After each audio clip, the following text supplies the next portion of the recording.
Hello everyone, welcome to TalentSprint. So in this session of history, we shall discuss the topic called Jainism. So in the previous topics, we have discussed about Buddhism, which is a contemporary to also Jainism, right? So Jainism, what is actually Jainism? What are the important principles taught by the person who has given us Jainism religion? We shall discuss all those things in this topic, right? So first, Jainism. So Jainism is of ancient origin like Buddhism, but it did not have only one head like Buddha in Buddhism. Okay, so their Jain leaders are called as Tirthankaras. Okay, they are called as Tirthankaras or great leaders.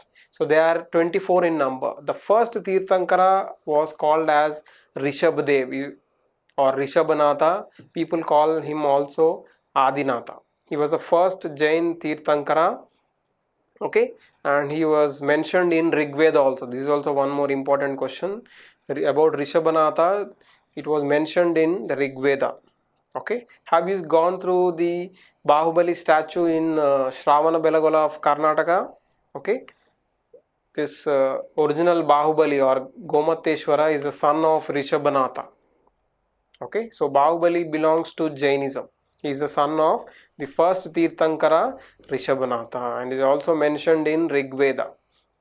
Right, moving on to the 23rd Tirthankara, he was called as Prashwanath.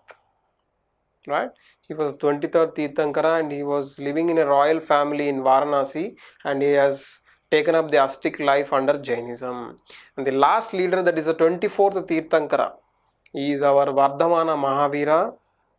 He has taken the ascetic life and became the Jain god. Right, so he is the last 24th Tirthankara in Jainism. So totally 24 Tirthankaras exist in Jainism. Moving on to Vardhamana Mahavira. So Vardhamana Mahavira was born in 540 BC at a place called Kundagrama. Okay, Kundagrama near Vaishali of Bihar. Okay, and he belonged to Vajji Sangha. I have already told you, in Buddhism we have Sanghas, right? And Buddha was belonging to Sakya clan and Mahavira was belonging to Vajji Sangha. Okay, his family, his father was belonging to Vajji Sangha particularly, and his parents were, his father was Siddhartha. He was a ruler of, he belonged to Gnantrika clan, sorry. He was the head of Gnantrika clan, and his mother was Trishala and she was a sister of Licchavi chief Chetaka. His name was Chetaka, his sister was Trishala. Okay, and his wife called Yashoda, and they had a daughter called Anuja. So this is about their personal biography. Moving on to the ascetic life. So in the search of truth, Mahavira has left his home at the age of 30. So after roaming for 12 years, at the age of 42, he attained his Kaivalya or Moksha, they call as salvation. Okay, so after roaming 12 years, he has attained moksha under a sal tree at Timbika Grama at Bihar. Right. So as in Jainism we call the word for moksha or salvation as Juan. So as he has attained Juan, his followers used to call him Jina, the great hero or the conqueror. Okay. So and his followers are called as Jainas. As he has attained Juan, that is moksha or salvation, he is called as Jina, and Jina's followers are called as Jainas. So hence Jainism religion has come into place. So hope you are clear with this. Moving on to teachings of Jainism. So what are the teachings of Jainism? So to overcome problems or dukkha, that is sorrow, we need to follow some three jewels of Jainism. They are called as three ratnas of Jainism. Like we have four Arya Satyas of Buddhism, here we have three ratnas of Jainism. They are right action, right knowledge and right faith. We should have right faith in ourselves, we should have a good knowledge, and we should have good path to do it. Okay, so these were the three ratnas of Jainism to overcome problems. And he has proposed a code of conduct for his Jainas, monks or nuns, and as well as followers of Jainism. What are those? The first is ahimsa, non-violence, practice ahimsa. Next is don't speak a lie, always speak truth, that is satya. And next is aparigraha, don't possess anything, that is non-possessiveness. And next is asteya, don't steal anything. These first four were given by Prashvanath. Remember this, the first four are given by Prashvanath and the last fifth one was given by Mahavira. What is that? Practice brahmacharya or celibacy or chastity.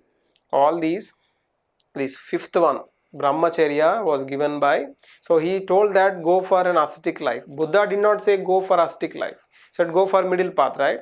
But Mahavira has told that go for ascetic life, that is brahmacharya. Moving on to furthermore teachings of Jainism. What are those? He rejected the authorities of Vedas and he believed that karma will lead to varna. If you do good actions, you will be placed in good caste, that is varna, Brahmins or Kshatriyas or Vaishyas. If you do bad actions, you will be going to Shudra caste. So this was believed in Jainism and Mahavira, but it was not the case in Buddhism. Okay, clear with this? And even practice of agriculture was not prevailed during this Jainism. Why? Because he told to practice ahimsa, that is non-violence, right? So even when we do agriculture, it is painless to earth and even microorganisms die. That's why Jain people doesn't do agriculture. So they mostly do business part, right? So next is doctrine of ascetism and renunciation. So go for brahmacharya. Don't go for a poverty life or middle life. Go for a ascetic life. This was preached by Mahavira. So although Prashvanath has asked people to cover their lower body and upper body, Mahavira is told to don't use any clothes and be naked. This was Shvetambaras and Digambaras. I'll tell you about that. This was a sect in Jainism. Right? And moving on to some more teachings of Jainism, Mahavira did not condemn Varna system. He told that karma will lead to Varna, I've already told you. And Jaina teachings were in Prakrit language. Buddha has taught in Pali language. Jaina people have taught in Prakrit or Prakrit language. It is a local language of the masses or dialect of the local people. Right? So moving on to sects of Jainism, like we have Hinayana, Mahayana for Buddhism. For Jainism we have Shvetambaras and Digambaras. So Shvetambaras means those who wear something on their bodies, at least white cloth. Shveta means white, right? So at least they wear a white cloth and cover their body. So those are Shvetambaras under the leadership of Stulabahu. And next is Digambaras, means no clothing. So they don't wear anything. They were headed by a person called Bhadrabahu. So this was also preached by Mahavira, Digambaras. Shvetambaras were also preached by Prashvanath. So hope you are clear with this topic. Moving on to councils of Jainism. So we have particularly two councils for Jainism, like Buddha has four councils, Buddhism.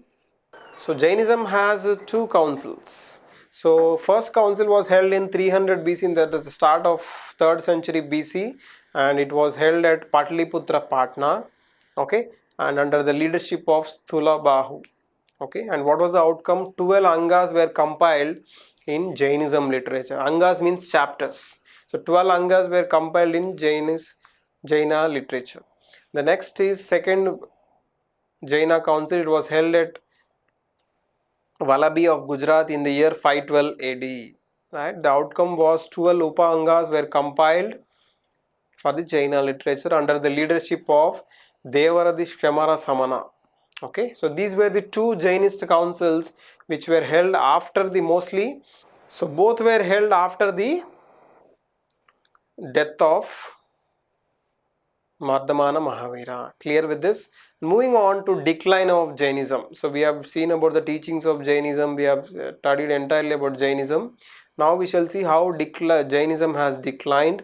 So first, Mahavira was passed away at the age of 72 at a place called Pavapuri of Bihar. So he was born in Kundagrama near Vaishali of Bihar and he has died at Pavapuri. So born in Bihar and died in Bihar. But Buddha was born in Nepal and died in Kusinagar of Uttar Pradesh. Hope you remember about Buddha. So he was born and died in both in Bihar.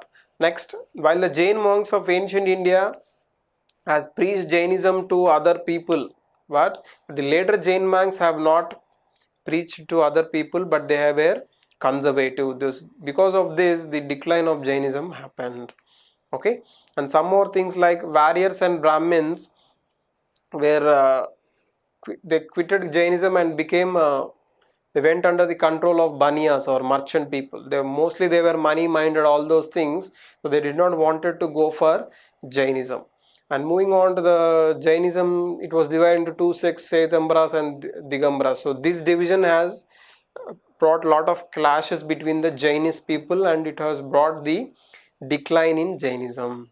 Moving on to Jainism sites in India. What are those Jainism sites? We have Dilwara temples at Mount Abu, Rajasthan. This was a question also once in SSC exam. So Dilwara temples at Mount Abu, Rajasthan. Shantinath temple, Madhya Pradesh. Ellora caves, Maharashtra. Gomateshwara, I've told you, right? Gomateshwara, Bahubali statue at Shravana Belagola in Karnataka. So these are some of the important sites of Jainism in India. So hope you have learned enough things in this topic. We shall meet in the next sessions. Thank you.